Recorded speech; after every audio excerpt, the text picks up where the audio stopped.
Gostaria de convidá-los a acompanharem comigo a leitura da Palavra de Deus no primeiro livro de Samuel, capítulo 22, do versículo 1 ao versículo 3, onde a Palavra de Deus nos diz o seguinte: Davi retirou-se dali e se refugiou na caverna de Adulão.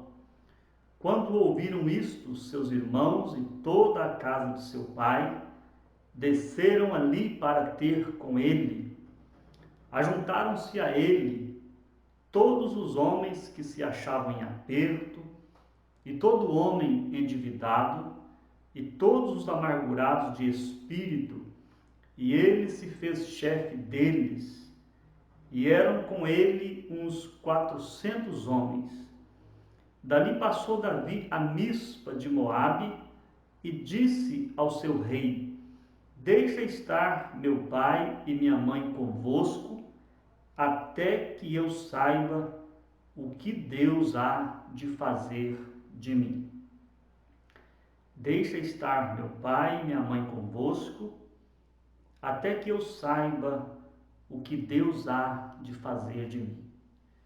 Meus queridos irmãos, esta passagem está num contexto quando Davi estava fugindo de Saul. Saul era o rei de Israel, Saul era o sogro de Davi, e Davi tornou-se então o inimigo número 1 de Saul, desde que Davi havia vencido a batalha contra os filisteus e matado o gigante Golias. Quando eles voltaram vitoriosos para a cidade, as mulheres haviam preparado uma música, e aquela música muito incomodou o rei Saul, porque a música dizia: Saul feriu os seus milhares, porém Davi os seus 10 milhares.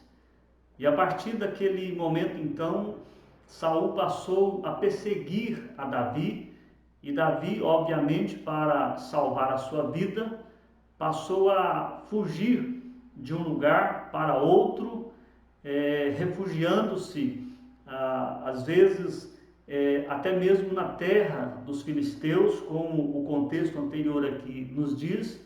E então nós chegamos nessa passagem dizendo que Davi retirou-se dali. Ele havia estado na cidade de Gate, que era a terra de Golias, e então refugiou-se na caverna de Adulão.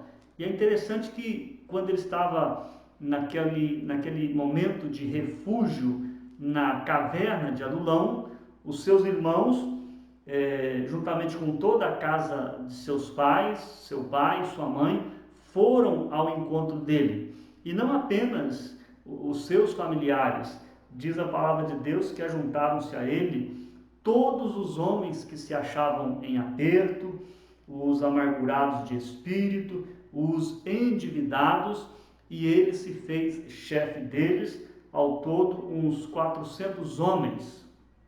Talvez Davi pudesse pensar consigo mesmo: não era bem isso que eu esperava, não era bem isso que eu pensava que Deus fosse fazer comigo. Davi havia sido ungido por Samuel para ser o rei de Israel, e o que nós vemos é que ele tornou-se um fugitivo do rei de Israel. E agora ele é feito chefe de um bando de homens que estavam em aperto, pessoas endividadas, pessoas amarguradas de espírito, e além então dos seus problemas pessoais, da sua dificuldade pessoal, Davi agora ainda tem esse bando de pessoas atrás dele, talvez sendo uma preocupação a mais. Mas o que me chama a atenção aqui é que, saindo daquela caverna, Davi foi até a região de Moabe e disse ao rei: Deixa estar meu pai e minha mãe convosco, até que eu saiba o que Deus há de fazer de mim. Até que eu saiba o que Deus há de fazer de mim. Era um momento, talvez, de muitas dúvidas na mente de Davi. Um momento, talvez, de muitas inquietações na sua alma, de muitas preocupações. Afinal de contas, ele não tinha ainda claro na sua mente o que de fato Deus haveria de fazer dele. E eu fico pensando então como lidar com situações assim, quando nós não sabemos o que de fato Deus haverá de fazer conosco. O que de fato Deus tem preparado para as nossas vidas. O que de fato Deus tem preparado para nós no que diz respeito ao dia de amanhã, ao próximo mês, ao restante desse ano, os próximos anos. Meus queridos, Davi deixa claro que ele ainda não sabia o que Deus ia fazer dele, mas ele queria aguardar, ele precisava esperar. E aquele tempo era um tempo de esperar para ver o que Deus haveria de fazer com ele. E eu quero destacar aqui o seguinte, que embora Davi não soubesse, ou talvez não estivesse claro na sua mente, o que Deus haveria de fazer dele, algumas coisas Davi sabia. E certamente aquilo que ele sabia deveria ser suficiente para ajudá-lo a lidar com aquele momento de dúvidas, aquele momento de incertezas quanto ao seu futuro. A primeira coisa que Davi sabia é que ele era um ungido do Senhor. Nós sabemos que Davi, na sua juventude, havia sido ungido pelo profeta Samuel, e Davi certamente sabia que aquela unção tinha um significado muito especial na sua vida. Não foi à toa, não foi sem motivo que Samuel foi até a casa de Jessé e, sob a orientação do próprio Deus, ungiu o rei Davi. Então Davi sabia que sobre ele estava a unção da parte de Deus. Uma segunda coisa que Davi sabia é que ele possuía o Espírito Santo de Deus na sua vida. A passagem que narra a ocasião em que Davi foi ungido, 1 Samuel capítulo 16, nos diz que tão logo Samuel ungiu a Davi, o Espírito Santo de Deus desceu sobre ele. 1 Samuel 16, versículo 13, tomou Samuel o chifre do azeite e o ungiu no meio de seus irmãos, e daquele dia em diante o Espírito do Senhor se apossou dele. De modo que, quando nós lemos a sequência, a gente percebe um contraste aqui entre Davi e Saul, porque o versículo 14 diz que o Espírito do Senhor se retirou de Saul. Nos tempos do Antigo Testamento, nós sabemos, nem todas as pessoas tinham a presença plena do Espírito Santo nas suas vidas.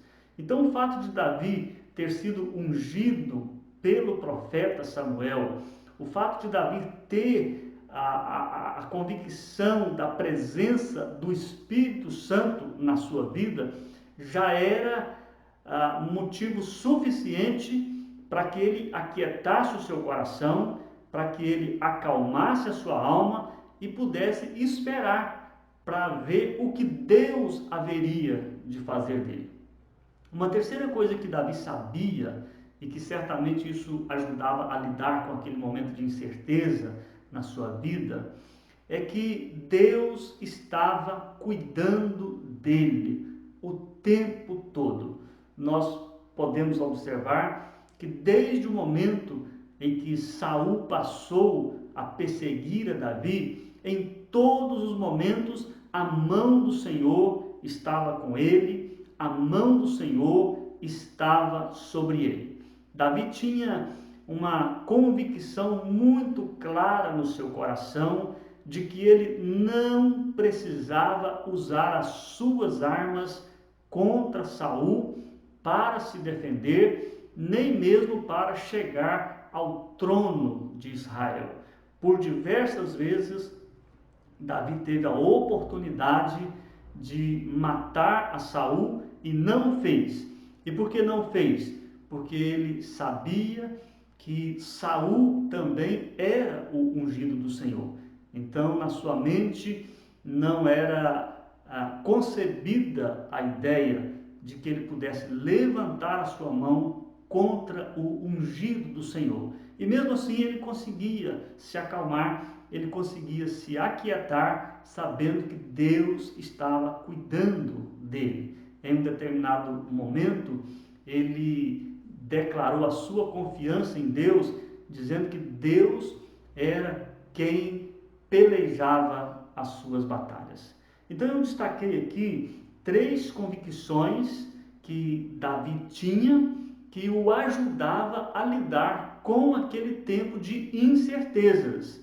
Ele está deixando claro que precisava, naquele tempo, que a vontade de Deus se tornasse mais clara na sua vida, que ele pudesse saber o que Deus haveria de fazer dele e o que o ajudava, no meu entendimento, a lidar com todas essas incertezas eram, na verdade, as certezas que ele tinha. E quais eram elas? Que sobre ele estava a unção de Deus, que sobre ele estava o Espírito Santo de Deus e que sobre ele estava a proteção de Deus. Ele não estava desamparado, todas as coisas que estavam acontecendo com ele não eram coisas aleatórias, elas estavam cumprindo o plano de Deus, o propósito de Deus, e no tempo certo, Deus tornaria mais clara para Davi o seu plano e o seu propósito. Quando nós lemos o restante da história do livro de Samuel, nós vemos então que no tempo certo, no tempo estabelecido por Deus, Davi, que já tinha a unção real, passou a ter agora a coroa real sobre a sua cabeça, e ele então foi elevado ao trono de Israel, tornou-se o grande rei, o maior rei que Israel já teve em toda a história. O que estas verdades nos ensinam? Nos ensina, em primeiro lugar, que pode ser que haja tempos e ocasiões em que nós possamos lidar com dúvidas e incertezas dos nossos corações. Pode ser que nós fiquemos a pensar: o que é que Deus tem preparado para as nossas vidas? O que é que Deus tem preparado para nós no que diz respeito ao dia de amanhã, ao mês que vem, ao restante desse ano? E pode ser, e não é difícil que isso aconteça, que nós não tenhamos mesmo a mínima ideia de quais são os planos e projetos de Deus para as nossas vidas. Mas algumas coisas nós sabemos, e são essas coisas que nós sabemos, são essas convicções que nós temos que nos ajudam a caminhar, que nos ajudam a seguir em frente, que nos ajudam a acalmar e aquietar o nosso coração nos tempos de dúvidas, nos tempos de incerteza, nos tempos de crise, nos tempos de instabilidade. E o que é que nós sabemos?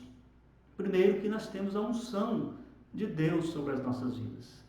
A palavra de Deus nos diz, na carta de João, que a unção de Deus permanece sobre nós. E João estava se referindo à presença do Espírito Santo de Deus nas nossas vidas. Quando Jesus estava cumprindo o seu ministério, já caminhando para os dias finais da sua trajetória aqui na terra, ele disse aos seus discípulos que enviaria o seu Espírito Santo. Disse: não vos deixarei sós, mas enviarei o Consolador, aquele que estará para sempre convosco. E nós sabemos que ele cumpriu a sua promessa, o Espírito Santo foi derramado sobre o seu povo, sobre a sua igreja. Então nós temos a unção de Deus em nós temos o Espírito Santo de Deus em nós, e nós sabemos que estamos sempre sob a proteção e o cuidado de Deus. Há muitas batalhas que não são nossas, há muitas lutas que não são nossas, e às vezes o que nós precisamos aprender é a descansar em Deus, a confiar em Deus e a esperar que no tempo certo Deus vai tornar as coisas mais claras, vai realizar o seu plano e o seu propósito nas nossas vidas. É bem conhecida a palavra do apóstolo Paulo, que diz que todas as coisas cooperam para o bem daqueles que amam a Deus, daqueles que são chamados segundo o seu propósito. Gostaria de finalizar lembrando que Davi tinha a unção real, mas ainda não tinha a coroa real. Ele estava vivendo entre o já e o ainda não. Ele já havia sido ungido para ser o rei de Israel, mas ainda não havia se assentado no trono de Israel. Assim estamos nós, meus queridos irmãos, vivendo o período entre o já e o ainda não. Nós já fomos redimidos por Deus, nós já somos o povo de Deus, nós já temos todas as promessas de Deus, mas nós ainda não alcançamos a redenção plena, a consumação do plano de Deus, ainda não recebemos a coroa da vida. O que importa, o que se faz necessário é que nós continuemos firmes na nossa caminhada cristã, sabendo que ao final da nossa caminhada nós haveremos de receber a coroa da vida que Deus preparou para todos aqueles que o amam, que o temem e que vivem na sua presença. Que Deus nos abençoe, nos ajude, principalmente nesses tempos difíceis, tempos de crise, tempos de incerteza, tempos de instabilidade, tanto na área da saúde quanto na área política do nosso país, que nós possamos conservar o nosso coração sereno, descansando em Deus, confiando em Deus e aguardando o agir da sua graça com a sua misericórdia nas nossas vidas. É a minha palavra para você nessa noite. Que Deus muito abençoe a sua vida, a sua casa, o seu lar, a sua família, o seu trabalho e todos os seus planos, em nome de Jesus. Amém. Vamos orar ao Senhor. Ó Deus, nós somos gratos ao Senhor, porque sabemos que o Senhor está conduzindo a história e conduzindo, ó Deus, de tal forma que todas as coisas irão cumprir o propósito soberano do Senhor para as nossas vidas, para a vida de todos aqueles que temem o Senhor, daqueles que confiam no Senhor, daqueles que buscam o Senhor. Obrigado a Deus pela presença do Teu Espírito Santo nas nossas vidas. Obrigado a Deus pela certeza que temos que a boa mão do Senhor é que nos guarda, é que nos protege, é que nos livra do mal e que no tempo certo o Senhor mesmo haverá de tornar mais clara ainda a Tua vontade para as nossas vidas. Ajuda-nos a atravessar esses dias difíceis, esses dias de incertezas, esses dias de dúvidas que nós estamos passando, mas que nós possamos atravessá-los com os nossos olhos voltados para o Senhor, o nosso Redentor, o Autor e Consumador da nossa fé. Assim nós oramos com súplica no nome do nosso Senhor Jesus. Amém.